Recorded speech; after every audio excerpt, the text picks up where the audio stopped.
Welcome back to Retro Remakes. This is part 2 of making C-Type, an R-Type inspired game. So we're going to open up where we finished off. So we're going to go to File and Open. And you can download this file if you haven't got the file yourself. You can download it from the website at the address below. So if we load up part 1, just show you where we got to when we finished. I'm just going to double click on frame 1 to enter the frame editor. So we added a heads up display with our lives and power and score. We've got our ship that moves about. We've got this block called follow that travels along the screen. And then I've set up a whole array of different background obstacles and enemies. Now, where we left it last time is that each enemy had their own health. And that's the thing that we're going to address first, is we're going to change it so that their appearance changes as their health decreases. So before we do all that, we'll save our work, file, save as this time, and we'll save it as part 2 and begin from there. So if you remember that our enemies, and if I just go along here, that they all had a health value set in their alterable values. This one has a health value of 5. And if we have a look at their animations, so you can right click and edit, we've got different frames of animation. And this one so happens that it has 5 frames showing it slowly getting destroyed bit by bit. And it's got a health of 5. Well, what we're going to do is we're going to make it so that depending on how many frames of animation there are, that will be its health, and it will follow through so that when you're running low on health, you have the last frame, and at the beginning, you have the first frame. So with each of your characters, if you go through and you edit on your different enemies, and you add in or subtract, so there's a plus and a minus, and add and delete frames. So I want this boss at the end of the first frame, the first level, to have a health of 10. So I'm just going to double each one. So frame 1, I'm going to plus, and so I'll have 2 frames the same. And then for frame 3, and then for frame 5, then for frame 7, I mean, then for frame 9. And there we go, I've got 10 frames now. Now I'm not going to worry about changing the alterable values. We'll build it in so that each enemy loads the health, sets the value of health on how many frames of animation it has. So I've changed these ones earlier. So these ones, as you can see, only have 2 frames of animation. So they'll have a health of 2. And these ones here, they also have 3. So they will have a health of 3. So, and that number will be automatically generated. If we go into our event editor now, this is how we're going to do it. In the enemies group at start of frame, what we're going to do is we're going to right click under group enemies, and we're going to set their frame of animation. Now, unfortunately, Clickteam doesn't have a value we can use for the amount of frames of animation, so we have to use this little way of doing it. So we'll right click, and animation, we're going to change the animation frame, and we're going to change it to a number that's far higher than it is. So let's say 99. Now, because there isn't frame 99, it means that on our boss enemy,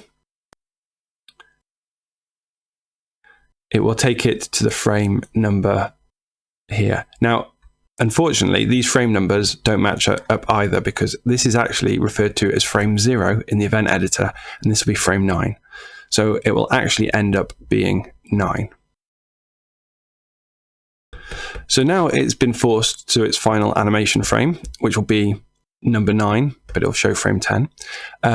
Let's then record the number that it is. So we'll right click, alterable values, and we'll set the group enemies. On the same tick, we'll set its health to be, under group enemies, whatever animation the current frame. So whatever frame it managed to get to. But we'll also plus 1. Because if it starts off on frame 0, we'll need to add 1. And So for our boss, it will set it to frame 9. We'll add 1. It will give it a health of 10, which is what we want. The next thing we want to do is we actually want to record what their last frame of animation is. So we're going to right click and Alt for values. We're going to set. Now we haven't named it yet. We can go back and do that later, but we're going to set value H. So you might want to note this down, that value H is going to be the last animation frame. So we'll set value H to be, and we'll just delete the 0 out the way. Group enemies, whatever the animation the current frame is. Then the final thing we'll have to do, the fourth thing here, is we'll have to set their animation back to 0, that animation frame. So right click, animation, change animation frame to 0. So that's got them set up there, that they go to the last frame of animation, they set the health to that +1. They also record what that number is in value H, and then they go back to frame 1. It's a little bit complicated, but it means that we can easily adjust their health by changing how many frames of animation they have. So on the always in the group enemies, we want to right click and we always want to set that animation. We want to change the animation frame to be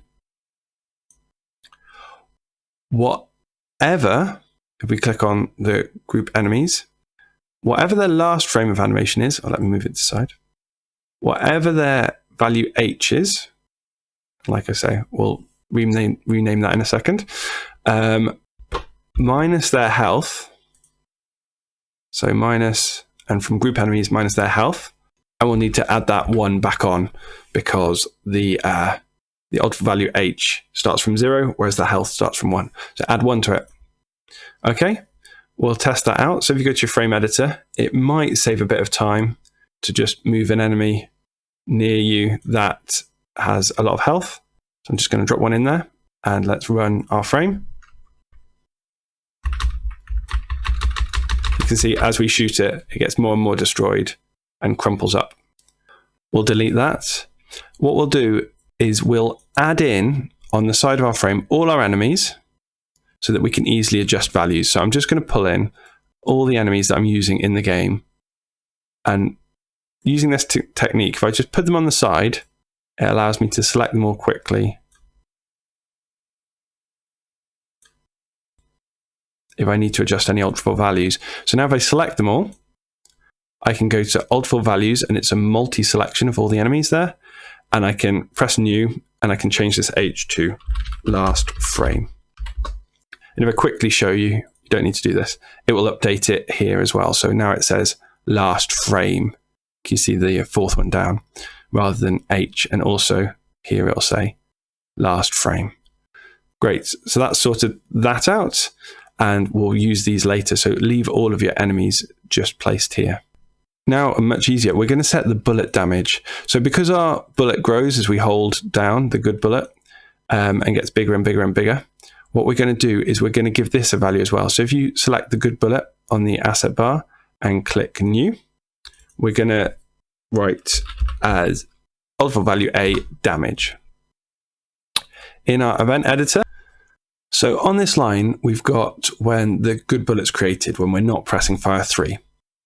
We need to set the damage there. So we're going to right click underneath the good bullet and we're going to Alt for values, we're going to set it. So it's going to be based off the power bar, but we want it to be a proportion. This goes up to 100, which is far too high for the damage. We only want a maximum of maybe 5.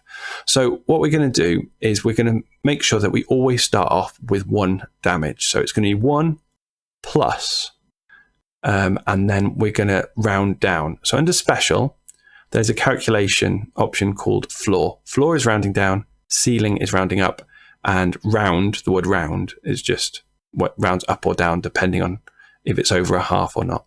So we're going to floor, rounding down, power bar, the current value, and we only want it to be a maximum of 4. So divide by 25, or you could times by 0.04, but there we go. We're going to divide it down. So when you get up to 100, you'll get a value of 4 here. 100 divided by 25 is 4. If you get less than 100, but more than 75, it'll be 3. If it's 50 divided by 25, you'd end up with 2. Less than that, if it's 25 divided by 25, it's 1. And if it's less than 25, you're just going to get the value 1 plus 0 if it's less than 25 on the power bar. Hopefully that makes sense. Now, the issue we have is the order of these rules. If we double click, you'll see that we actually set the power bar to be 0 before we do this calculation. So that's not going to work. So we need to pull that on top to switch places. That's much better. So we went into the event list editor there, but we'll go back to the event editor. And there we are. It looks the same, but it's going to run this command before it runs that one. Now, the way that the bullet reacts is when it hits an enemy, we can see on this line, 22 on mine, when a good bullet hits an enemy, you subtract 1 from their health and you destroy the bullet. Well, we want it to keep on taking off health until its damage is depleted fully. So we're going to right click and replace that. We're going to say that if a good bullet collision is overlapping, not just the one point it hits, but if it's overlapping any enemy, we'll take 1 off their health. We won't destroy the good bullet. We'll right click and delete that destroy. But under the good bullet on that, we want to right click. And this is where we're going to alter value subtract from the damage 1. This is where we'll deplete the damage. So it's going to get less and less damage. Now, currently, it's just going to keep on going lower and lower past 0 into minuses. So we need to stop it when it gets to 0 or if it's below. So I'll right click on 22 and insert a new event. So it's next to it. And it will be the good bullet, alterable values, compare. If its damage has got lower or equal to 0 at that point, then we can destroy the good bullet. Okay?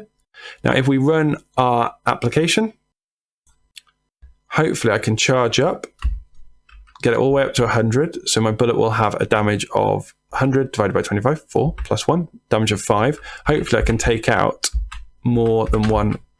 There we go. And the bullet goes through of those.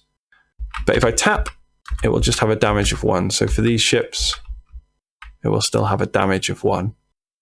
And you saw the bullet got destroyed as it hit it. But if I get a bigger damage, it will travel through and killed me. There we go. That's working great. Let's save our work. File and save. So to make up for that section being hard, here's a really easy section. We're going to add in some walls that can be destroyed. Now, in my frame, in the level, I've got some sections which have got some gaps in between. And I'm going to fill these up with destructible walls. So what I'm going to do is I'm going to clone an enemy in order so that I've got all of the properties set. So I'll just take this one, right click and clone object. Now, the health I don't need to worry about. Points, I'm going to give not many points for destroying a wall. So I'll just change the octavol values of it. That's 5, but there's 0 chance it's going to shoot. And I don't need to change anything else. I can make these 0, but just 0 chance it's going to shoot. It's going to be a wall. And I'll name it so that I don't get confused. Rather than enemy 7, let's call this wall. So the destructible wall, let's change the way it looks. Right click and edit. And we're going to import. And from the assets you can download, there's destructible. And you can see it get smaller and smaller. Great. Put that in. Import it as an animation so that you've got 6 frames. And the hotspot in the center is great. Okay, that's fine. That's fine. Now I'm going to place that there. I'm going to use Control on the keyboard to mean that I can drag and drop another one. So I'm just going to put several in and try and sort of fill the gap nicely. Let's see. Just move that one up a bit and move that into place a bit more. There we go. So I've made a destructible column. Now, in order to test it, what I'm going to do is I'm going to shove another wall, should be at the bottom, W. There you go. I'm just going to shove another one here at the beginning. I don't think I'll keep that, but just for testing, I'm going to pop that there. Now, if I run my frame, it should have all the properties set to be destroyed. Well, we can see 2 problems here. It's moving about, and that's easy to solve, and it's not transparent in the right places. So let's change the movement. So under movement options, that's because the path movement from the cloned enemy is still there. So let's put that back to static. That'll solve that. Let's just go back and have a look at the animation. So right click and edit and go to open, to import, and destructible. And let's have a look. If we open these up, we can have a look, if we go through the frames, of a transparent color. Now, the transparent color is currently set as this greeny color. So I'll pick and just choose the white. Press OK. Now, when I look through, you can see that it's now transparent. That's much better. Run the frame. Much better.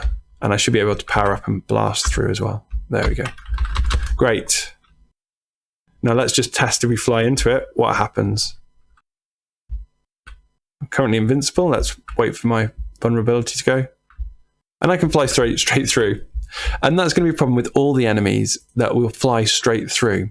So let's add a piece of code in to say that that will destroy us. So if we have a look, we've got a collision between a bad bullet and we're invincible. Then it does the restart, subtracts lives. It does all the things that we want to. So I'm going to actually just right click, copy this, and right click and paste and have exactly the same thing, but we're just going to change the bad bullet. So we've got two conditions and actions that match exactly, but we'll change bad bullet here to any enemies. So now if we run our frame or application, when my invincibility comes off, I should explode. There we go, when I hit the wall. But then I'll respawn, and if I'm invincible, I can go through it, but if I'm not, I explode. Save that work, file, and save. If we go back to the frame editor, there's one other type of enemy that I want to add to this game. So I'm just going to make sure that I've got all my enemies down the side like we did before. And I'm going to delete these walls that I don't want. Just clicking on them and pressing delete on the keyboard. So if I select all these and go into their alt values, I have a value for if they're on screen, but I want a new value if they're a certain type of enemy that can aim. So I'll call them aimed enemies. None of these are going to be aimed enemies, but I'm going to make a new one. So I'll clone my wall because that's got no movement and all the settings I want. And let's rename it. In the About properties, let's call it a turret. Let's change the way it looks. If we right click and edit it, we can import, and there is a turret. There we go. That's fine. And you notice it's facing to the right. What we're going to do is we're going to increase the directions it can face by sliding this slider underneath the directions. And we're going to right click on 0 and say create rotated directions. And then it creates all the ways they can face. Also, I'm just going to double check that our hotspot, yeah, it's nicely in the center. If it isn't in the center, you might need to hold down Alt and press the quick move for the gravitational center or the normal center. Either of those will do. So I've got my turret named. It's not got any firing capabilities yet, so let's just change that. So the health will automatically update. I don't need to worry about that. I'll make it much more valuable to shoot. The shooting chance, let's put that at 50, bullet speed, nice and fast at 80, a reload time, 25. You can mess about and change these how you like. So those three values, shoot chance, bullet speed, and reload time. Let's pop that on screen and let's just run and see how quickly that shoots, see if we need to adjust anything. Now, as you can see, it flickers, but then the bullets completely disappear. So we've got an issue here. So let's have a look what that could be. So if we right click and edit our turret, our hotspot is where the bullets are created. So currently they're created actually in the center. So that's why we're seeing them appear there. So let's move that. Let's hold Alt and click just outside the turret. And that means that all of them will shoot from the same place. Fantastic. And we will create rotated directions then. So now if we run our frame, the bullets are coming from the right place, but you can see that they're traveling backwards and hitting the enemy. So we'll need to make the bullets fire in the direction that the turret's facing. So still in our Alt values, let's turn on aimed, and let's add in some rules in the event editor for some aimed enemies. So in the enemies section, we're going to click new condition, and it's going to be to do with enemies if their ultra value flag is on. If they are aimed, then we want them to, we right click on the group enemies, direction, look in the direction of our player. Now if we click on the P1, it just says relative to P1. That's exactly what we want. So now if we run our frame, let's have a quick look. There we go. It's just the bullet isn't firing at us. But apart from that, that's working well. So on each one of the enemies firing, if they've thought to shoot and they're not reloading, then they shoot. But we'll need to check to see if aimed is off. So we'll right click here and insert. If the enemy's ultra values flag is off, aimed, then they can shoot they can just shoot to the left. That's fine. But we'll copy this rule as we've done before. We'll right click on 13 and choose copy, or the number that yours is, copy, and then paste. We'll get two identical ones. Now this time we want to edit that aimed is off. We want to check that aimed is on this time. So we're going to right click on that and negate and change it to on. If we negate it again, it'll change it to off. So off and on.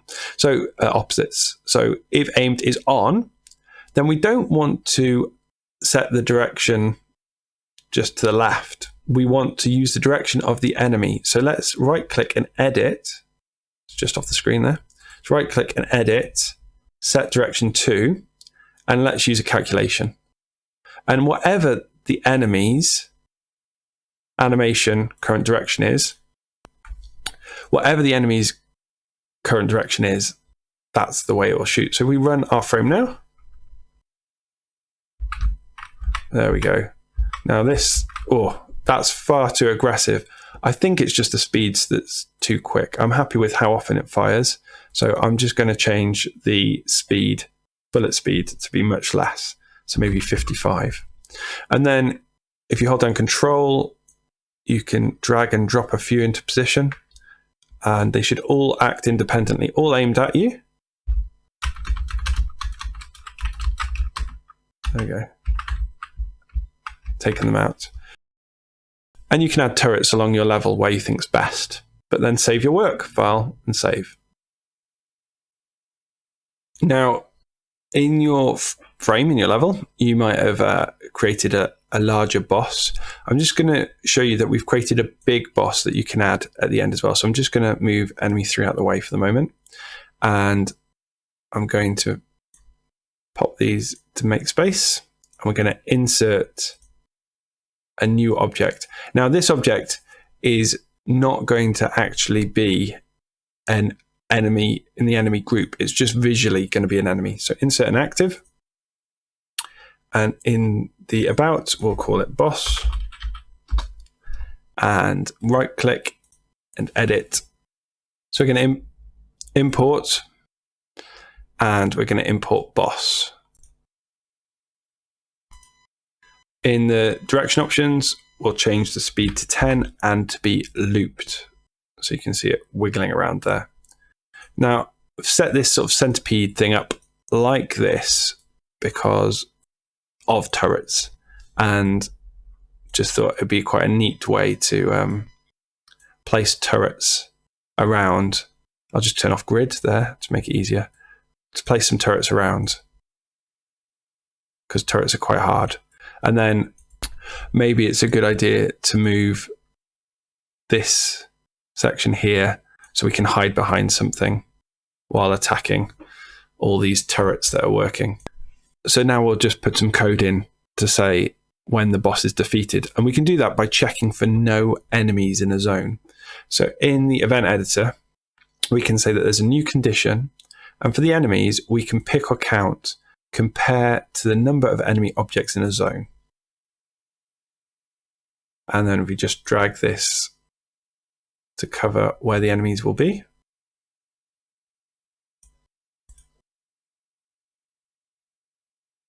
If you've got to no enemies in there, that means that you have defeated the boss.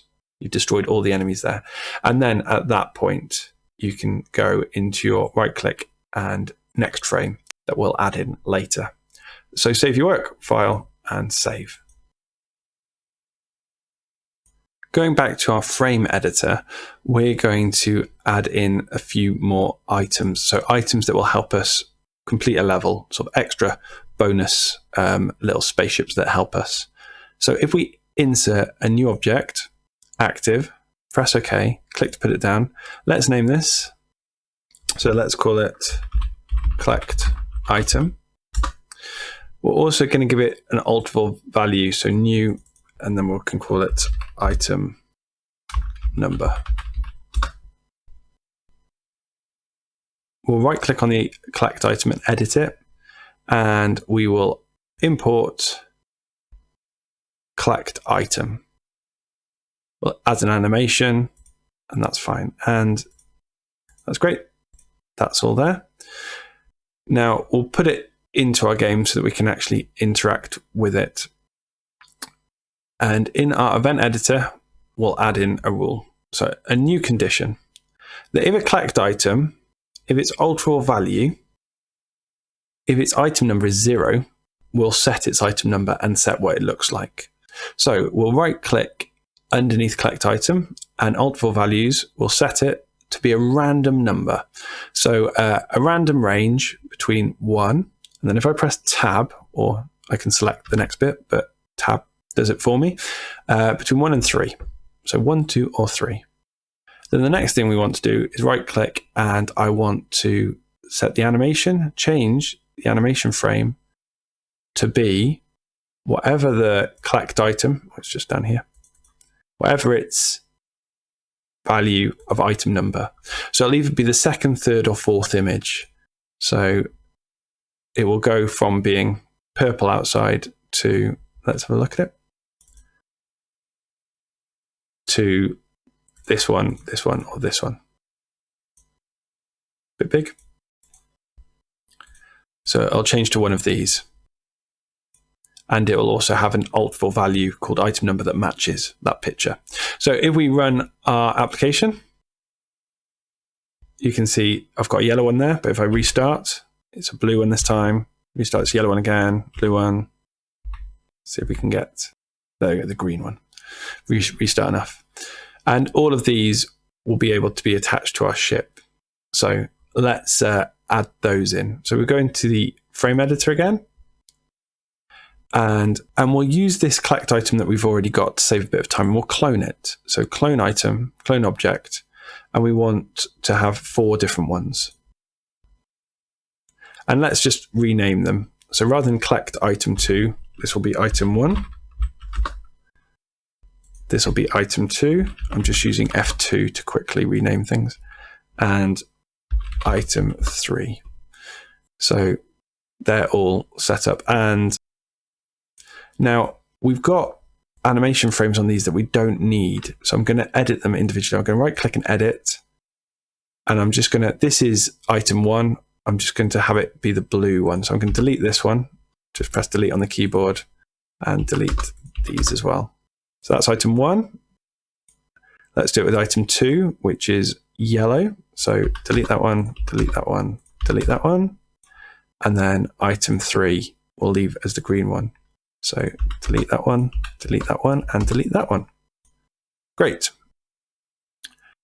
Now, these all get positioned so that they match around our spaceship. So just position them roughly for the moment, and we'll sort it out in the code. In the event editor, we'll find an always that we use for the ship. So always, there's one here, number 6. We'll always, for this item, item 1, right click position, select position, and it's going to be relative to the ship. So I'm going to click relative to the ship, and then I'm going to pull it to where I think it should go. So I'm going to try and get the Y to 0, and so it's in a straight line. So that will sit there. And then do the same with the yellow one. Right click, item 2, position, select position, click on player 1 spaceship and drag it to match where you think it should go. There. Okay. and then the green one. Right click, position, select position. Click on the spaceship and this will be behind us. Great. So now if I run my frame, you can see that I've got all these little spaceship things following me along. Well, that's the first part done. Let's save that, file and save. Go in the frame editor and we just need to insert one more object for this section. So new object, insert new object, active, okay to drop it down.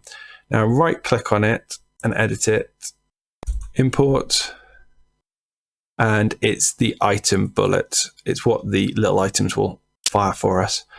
Import as animation, replace, that's fine. Direction options, we want it looped. And if you press play, you can see it fizzing away there. That's fine. Okay. And make sure you name it, we'll call it item bullet, into event editor. And we'll go right to the bottom and click on the last number and we'll insert a new group of events and we'll call it items. Now a new condition, player 1, joystick, read joystick state. Now we're using fire button 3 for shooting. So turn off the up direction and check fire button 3. If we press fire button 3, then, so for item 1, we want to right click and we want to launch an object. And that's going to be the one we just added, the item bullet. And we're going to launch in selected directions. So we'll leave it at 100, launch in selected directions. Now, this one here is going to fire diagonally up. So number 4. And it's also going to fire. So we'll do the same thing, right click, launch an object. And it's going to launch item bullet. Is also going to launch in selected directions of diagonally down, so 28. So it's got 2 actions. When we press spacebar, it will fire diagonally up and diagonally down. So if we run our application, you can see now it's shooting.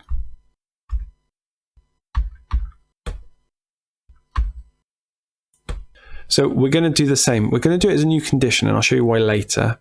We're going to copy this line, so Control and C, or right click and copy, and then right click and paste. Control and V is the shortcut. And we're going to drag this along. We're doing them as separate conditions because of when they get powered up. And I've just dragged the tick along, and I've dragged a blank space on.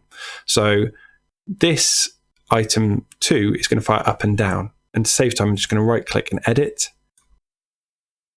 And launch in selected directions up, and then edit, launch in selected directions down. So that's just a quick way to jump to that menu. And then I'm going to right click and copy and paste again.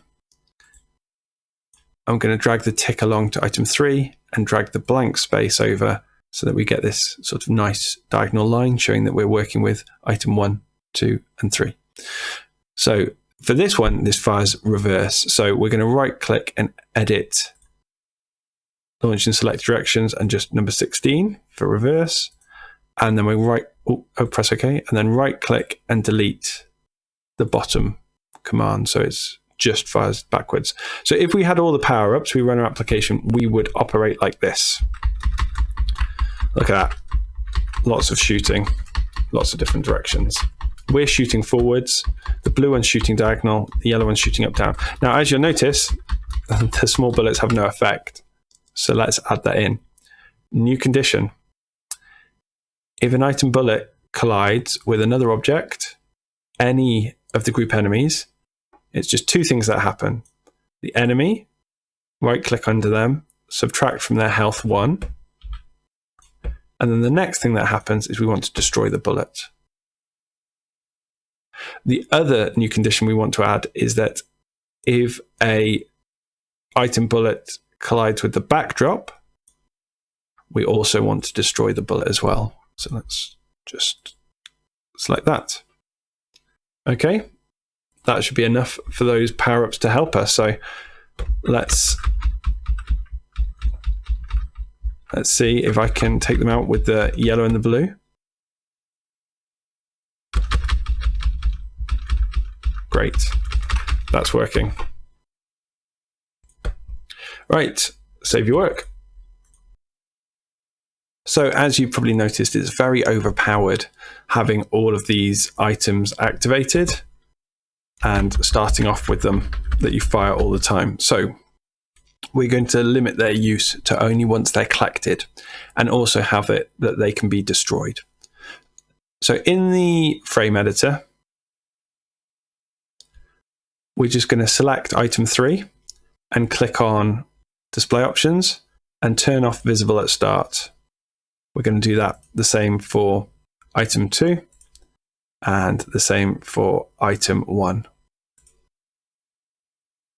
Now, if we go back into the event editor, the reason that I've placed these in 3 separate conditions is because they're going to apply to whether the item is visible. So if we right click here and say insert, so on the first pressed fire 3 insert, that item 1 visibility is visible, it's only going to shoot when it's visible. And we'll do the same for the next condition.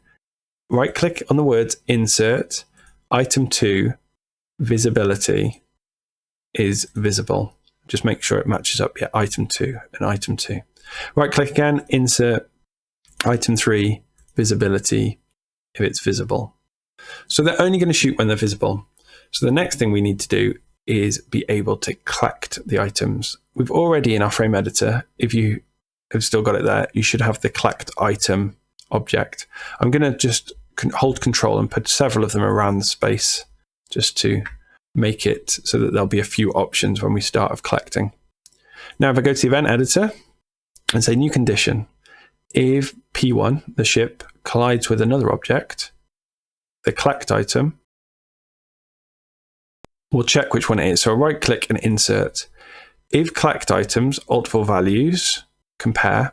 If it's number 1, then under item 1, visibility, make it reappear, and also destroy, let's move it up a bit, destroy the collect item we ran into. And we'll copy and paste this again. Right click, copy, we'll paste it twice, paste and paste. And you guess what we're going to do? We're going to change this number 1. If you double click on number 1, change it to a 2, okay? And this one to number 3. And then we just need to match up 1, 2, and 3. So we'll pull the reappear to 2, pull a blank square over the tick, and pull this to 3, a blank one. So now we can collect power-ups. So we'll start off with nothing. We run our frame. I'll get the yellow one. The yellow one's now attached. It's not attached, it's destroyed, and the one's visible. Blue one. Yep, they're both there, and now green. Got the whole set. Fantastic. Now for them being destroyed. New condition. If a bad bullet, there it is, collision with another object, collides with item 1, then visibility, make it invisible. And we'll copy and paste. Now you might have noticed that we've had to copy and paste several times. And that's because we haven't put any of these items in a group. We haven't got a group like we've got with enemies to apply to everything. So we have to do them individually. So if you want to add a qualifier to them and have a go with that, do. But I'll just show you how you can copy and paste for quick results rather than tidy results. Item 2 and double click here for item 3. So I've just double click to change it. Item 1, 2, and 3. And then once again, I'll drag the ticks. And laying them next to each other here, because you can reorder them, means that you get nice flows of the action ticks so that you know that the code is complete, because there's 3 different things and 3 there. So that will destroy them. I'm also at the same time going to destroy the bullets. It's up to you if you do that, but I'll destroy the bullet as well. So they act as kind of a barrier to you. So the bad bullet gets destroyed and they go invisible. And once they're invisible, they won't be able to shoot. So let's run our application, quick test that. I'll protect myself with the blue one. And let's see if I can get hit. Or the blue can get hit. Let's see if I can match up a bad bullet with it. This should be a bad bullet now. Great, that's worked. I'll protect myself again. And now. Did you notice the bug? They're protecting me whether they're visible or not. So we'll just right click and insert item 1 visibility if it is visible. And what you can do is pull the words onto the number to add it on. Pull the words onto the number to add it as an extra condition. Then you can double click. And now I should be able to collect the blue one, use it as a sort of defensive barrier. So let's see. I can get shot at. It's gone, and now I'm gone. So that's working properly. Let's save that. The next thing we're going to do is about items being dropped. Now we could just place the collect item object around the level and have you collect power-ups at different stages, like we did at the beginning of the game when we set them all at the start. But I'm going to set it so that the enemies themselves drop the items when you've destroyed all of the certain type. So down here you can see we've got enemy 1, enemy 2, enemy 3, 4, 5 and 6, and we've got a wall and turrets. And once you've destroyed all of them, all of a set, then they'll drop one. So I'll show you how we can calculate that. So we need to add in an extra flag to the enemies so that we can check whether they have been hit and about to be destroyed. So we'll add in the turret at the bottom so that we've got all of our enemies in a row, and then that way I can drag a box around and select them all. In the Altful values, let's add a new flag and double click to change it, and let's call this destroyed. Also in our application, in the Altful values, I want a new global value. So the application has global values in it, and we will call this enemy count for the value, but for the string, we'll have enemy name.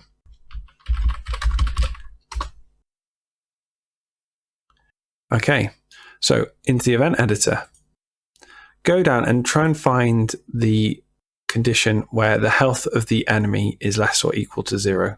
That's when they'll be destroyed. Now, we're going to do a few things before that. So let's insert a new event. And it's the same one, but we're going to do some other things first. So it's Altful values compared to one of the Altful values if the health is lower or equal to 0. And we also want to check, so this new 27, the new one that's appeared with the no actions in it, we want to right click on that. We also want to check whether the process, if it's going through looking for any enemies at the moment. So click on special, compare to a global string,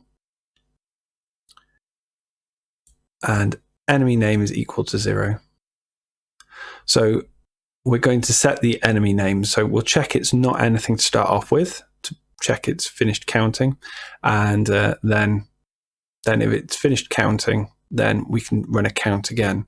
So what we're going to do, we're going to set the flag of the enemy, set it on to destroyed. So that enemy, that particular enemy, is going to be marked as destroyed.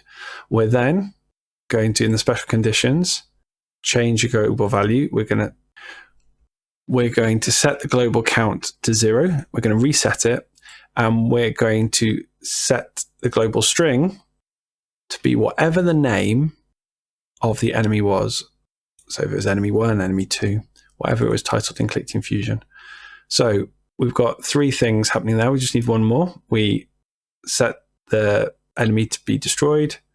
We set the enemy count to 0 and set the enemy name to the name of the enemy. And the next thing we want to do is run a timed event. So fire after an event after a given delay of 0 seconds. So immediately, and we'll just call it count because it will be counting the enemies. So we'll call it count. Now let's do a condition for that. So right click on the row below and insert a new event so that you get a new condition, and timer on event, and it's the same word to match up count. Make sure it's spelled correctly to match up. And we're going to then run a loop on the enemies. The reason we're doing it this way is so that it checks all of them. So anyway, count for each object.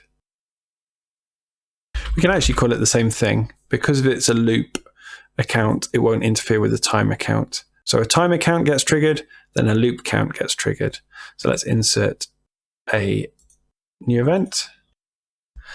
So we want to check while it's going through each enemy's loops on each object, while it's checking through count,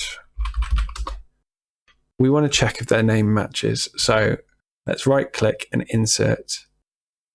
And it's a special event. We want to compare two general values.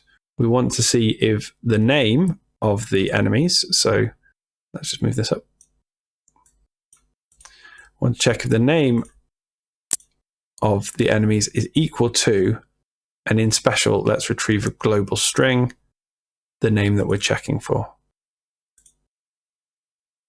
So that it's only going to do that. If it is, then what we want to do is add 1 to the value of the enemy count. So then we want to change global value, we want to add to it,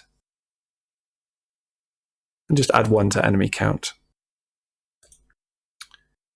Great. Now, if the health has got down to 0 at this point, hopefully by then it will have calculated. So let's just add that in. So if the health has got down to 0, and if we right click on the words, it's not the number, right click on the words insert, and the ultra value is on for it being destroyed, so that the count should have been run by then. And let's insert that when it's counted up all of the enemies that there are, so special compare to a global value, if it's got an answer that is greater than 1, so there's more than one of the enemies, then we'll just destroy it. And that's that. But if we copy and paste this event, this whole row,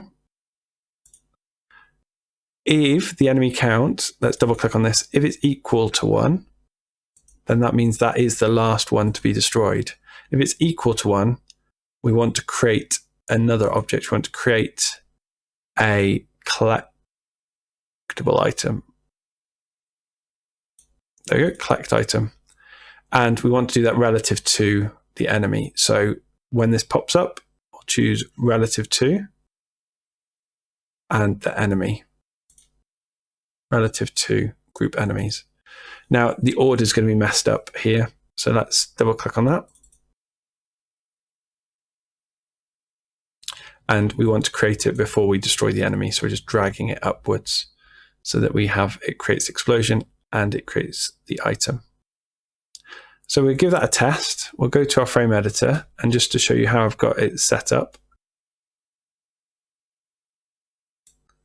Here we have 3 enemies called enemy 1.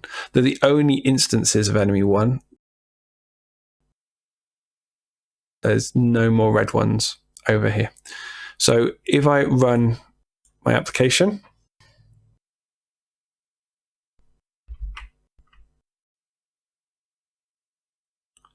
I should be able to destroy all of those red ones. Oh, I can't destroy them. There's a bug there. So let's just have a quick look. So we've said that the enemies, if they get low health and an enemy name of nothing, then we start this whole thing. So what we need to do is, once we get to the end, is reset the enemy name. So I'm going to right click here, set global string, enemy name back to nothing once it's done the counting. Now if we run our application, let's see if this works. Like I say, this is optional, so you can remove these lines if you'd rather just place your collectible helpers around. Okay, so I've destroyed those, and there's my power up waiting for me. Fantastic. Which means I can probably go back and get this one. And as I destroy more and more, when I destroy the final one, I'll get power ups. Now, there we go. Do you notice I restarted with my power up? Let's fix that as well. So let's say that at the point of us dying. So let's find that command. So I believe it is, there we go, restart. We can set these being back to invisible. Visibility, make invisible. Now we run our frame. And this time if we die, we lose it. Let's go back to our frame editor. And now we've done that, we can remove these from the sidebar, or we could also just in the event editor have a new condition that at the start of the frame, we right click and insert that any group enemies, if their position, we test their position, if they're outside of the play area, that area there represents that, then we'll just destroy them. We won't get any points for them, they'll just get destroyed. Fantastic, save your work. Now we'll move on to the start frame. So we've only got one frame at the moment. If we go to the storyboard editor at the top, you can see we've just got frame 1. So we click there, we can title that game or level 1. And if we click on the number 2, we'll get a separate one. Now here we'll call this start screen. Move that up by dragging the thumbnail on top of the other thumbnail. And in the free version, you can only have 3 frames. So if you wanted to make a second level, you could copy and paste level 1. Don't do that yet because we've got other things to add in. But if you were to go further than 3 frames, it would tell you you've reached the limits of the free version. And the same with if you've got more than 30 different active objects. So if you run into that, you'll just have to limit your game to fit within the limits of the free version. But with the full version, you can have as many frames as you want. So we've got a start frame here. I've just right-clicked and deleted the other frames, and we're going to go into it by clicking on the number 1. And we're going to insert a new object, a backdrop object. Click to put it down, right-click and edit it, and we will import.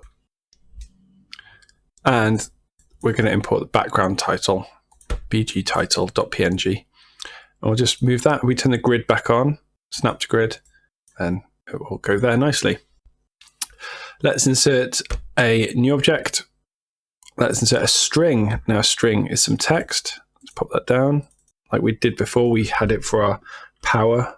Let's say press space to start, or fire to start, maybe if you're not using the keyboard. Fire button 3 if you're using a joypad. And the text options will make it white and maybe a bit bigger, maybe a nicer font. You might need to click on it once and resize it to fit in. There we go. Now to draw attention to that, we can get it to flash. So in the event editor, new condition, chessboard at start of frame, Storyboard Controls it's called, and then we can right click on string and say visibility flash object, and maybe 4 times a second. Another new condition, that joystick, read joystick state, let's turn off up, but choose fire button 3, and then we want to right click under Storyboard Controls, and then we can go to the next frame, which starts the game. So that's all you need for your start screen. You can add some background music. The other thing that might be quite useful if we go to the frame editor is we could add a score in here. So let's insert a new object and let's have our score. In fact, what you can do is you can expand level 1 and just pull it across. So let's grab our score and pop it there. Now that's quite small. So we'll go to the text options and make that nice and big as well.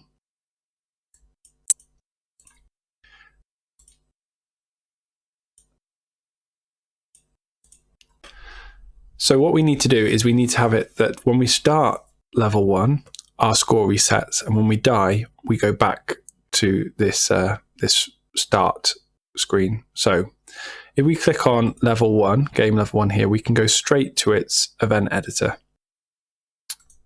So we do that. It says that we're in level 1 there, and a new condition at the start of the frame. What we'll do is under the black joystick, we will say score, set score to 0. Another new condition, player 1, compared to the number of lives, when we have 0 lives, then we will right click on the chessboard and jump to frame 1. And so we'll go back to the beginning. So let's just test that, see if we can get some score and then die, and if it will take us back. So what I'll need to do, I can't run frame, so I'll need to run application. Just press space to start. See if I can get some points.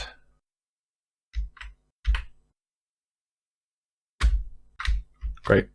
Crash. Crash again. Let's see. There we go.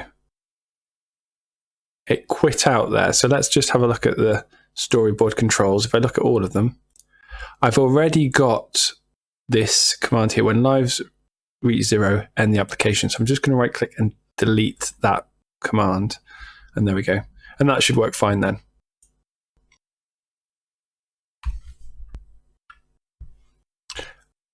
And there we go. It shows me my score. But when I start again, it quits straight back.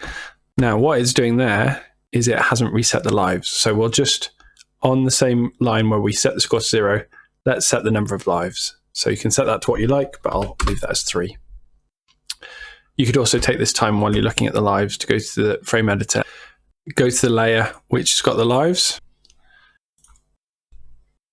and we can select, we can unlock it if it's locked, and we can change the lives. Right click and edit. And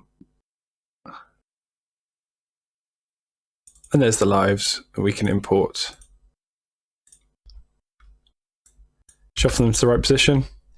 And then in the layer toolbar, go back to layer 1 and lock. Save your work, file and save. Just as a little bug fix, I've noticed you can leave the screen and come back on.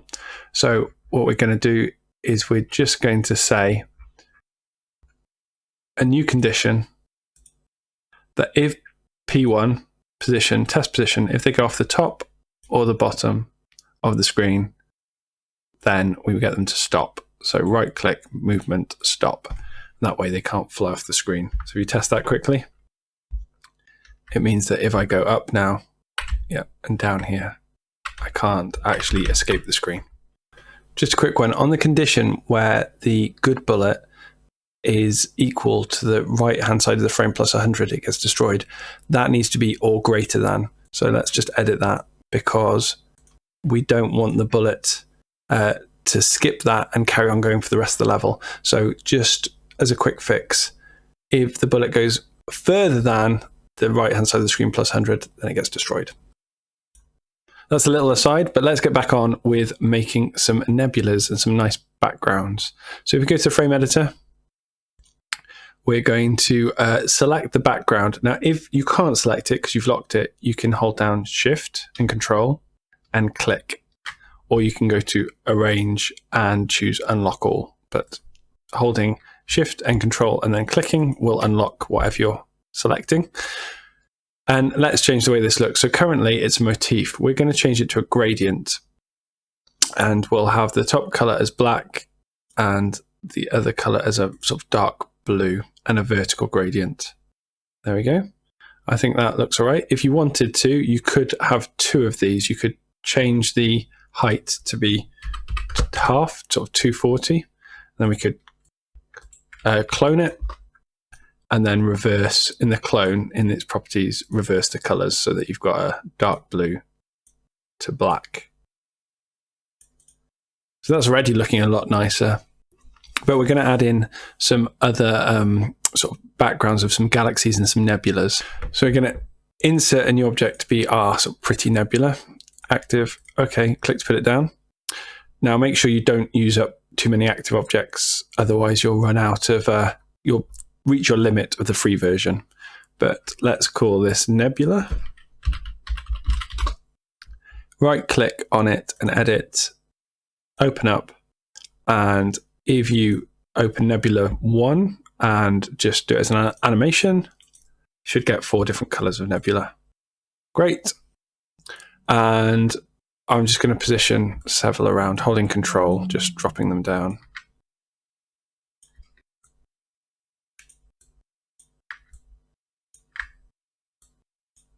There we go. We'll also say a few things about the nebulas. We'll click on the last number and insert a group of events. We'll call it nebula, nebulas, and a new condition, storyboard controls. At the start of the frame, we want to set these nebulas to be an animation frame change, animation frame, and random means from 0 to just before the number. So random 4 will be 0, 1, 2, or 3. That will work because the first one is 0 on the frames. And then we will set their scale to be a random range between 100 and 200. Now that would make them 200 times bigger. That'd be far too big, but we do want it between 1 and 2, maybe even between 1 and 3. So between 100 and 300, and then we will divide that by 100. Speed is fine for that.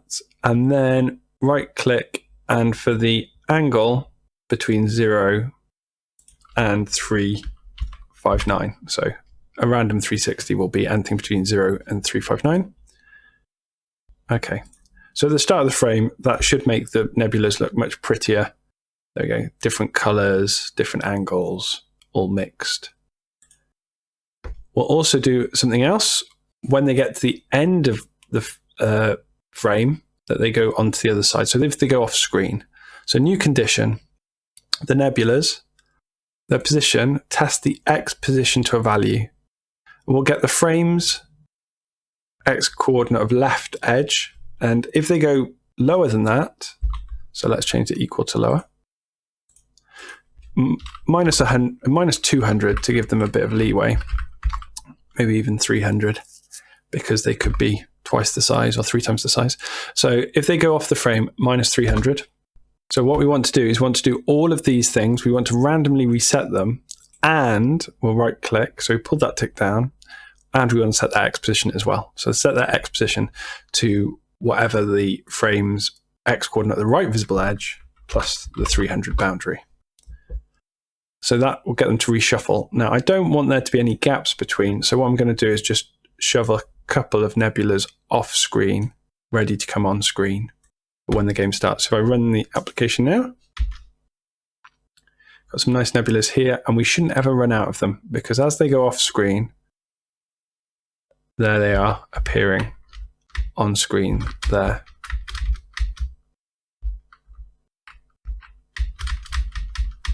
Fantastic. I think that looks really nice. Let's close that and save it. File and save. So to add some other atmosphere, we're going to insert some sounds. So in the event editor, if you find a start of frame, there's one for respawn, there's one for the enemies, just any of those. If you go along to the sound column and right click and samples, play and loop sample. So we're going to add some background music and browse. We're going to use the lift, which is made by Kevin McLeod. We're allowed to use it, but we need to give him rights, copyright. We need to give him credits because it's a Creative Commons song, and 0 for a continuous loop. So make sure when you go back after doing the sounds, you add that to your title frame, and we'll add that in a moment. There's also when we shoot, so let's find that. That's when we're not holding down fire button 3. Here we go. Not when we're not holding fire button 3, then we shoot. So sample, play sample. Let's choose us firing, so player fire. The enemy is shooting. These two here when shoot calculator is 1. So let's play sample, browse, and laser. Let's find out when there's an explosion. So if we just click on create new objects, you can see that there is these points, these 3 points where an explosion is created. So samples, play sample, browse, explosion, and also these 2 here. So we're just filtering down by having create new object selected. Let's turn that off. The other thing is when we charge up our gun, we want it to play. So that's a bit more of a specific one. So we've currently got repeat while fire button 3 is pressed. So what we want to do is we want to say as soon as we press fire button 3. So we're going to insert a new event, and that's the joystick, read joystick state, fire button 3. So once you're pressing fire button 3, sample, play sample, and browse, and charging. Now, and when we let go, we want samples stop a specific sample. We don't want the charging to play anymore. And the final one is when we collect a power up. So it's right down the bottom, items. When we hit with power up, these 3 here, right click, samples, play sample, browse, and item. We'll give that a quick test and then we'll add the credit for Kevin's music. Run application. Okay, let's give this a go. So charge up. There's an explosion there in the background. And let's listen. There's them shooting at us. Great, working well. So let's go back into the frame editor and we'll use this quick menu to jump to the start screen. We'll insert another string, a new object, a string, and let's say music is the lift if you've used our music by Kevin Lloyd and Creative Commons 3.0. Now that's not visible, it's not a great credit, so let's go into the text options and make it white.